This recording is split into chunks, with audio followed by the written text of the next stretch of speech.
अल्लाह तबारक व तआला को बूढ़े की तौबा भी बड़ी पसंद है, लेकिन नौजवान की तौबा बहुत ज्यादा पसंद है कि हुजूर अलैहिस्सलातु वस्सलाम ने एक तरफ तो ये फरमाया अना हबीबुल्लाह कि मैं अल्लाह का हबीब हूँ, तो दूसरे मुकाम पर ये फरमाया ताइबुशाब हबीबुल्लाह, जो जवानी में तौबा करता है वो भी अल्लाह का हबीब है।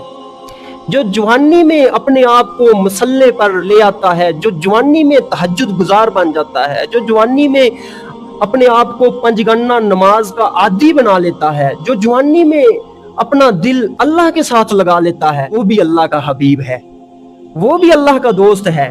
लेकिन कहा तो ये गया है कि तौबा तो करो, आओ तो सही इधर। हजरत हबीबी अजमी सूद का कारोबार करते थे, गोश्त लेकर आए और हंडिया चूल्हे के ऊपर रखी तो वो सारे का सारा गोश्त खून में बदल गया।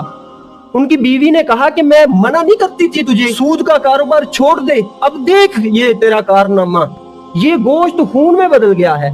तो आपने वहां ही तौबा की और सब कुछ छोड़ दिया और बाद में अल्लाह के साथ लगाव लगा लिया। फिर लोग हजरत हबीब अजमी के हाथ पर बायत होना शुरू हो गए।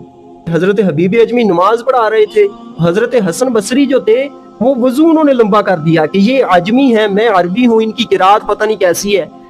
तो उन्होंने वजू लंबा कर दिया कि जब ये नमाज पढ़ा देंगे तो फिर मैं जाके अपनी नमाज पढ़ूंगा, क्योंकि आप अरबी नहीं थे, आजमी थे और हजरत हसन बसरी जो थे वो अरबी थे। उधर से जब नमाज पूरी हो गई तो हातिफ से आवाज आई कि हसन बसरी, आज अगर मेरे हबीब के पीछे तो नमाज पढ़ लेता तो इसी नमाज की बरकत से मैंने तेरी बख्शिश कर देनी थी।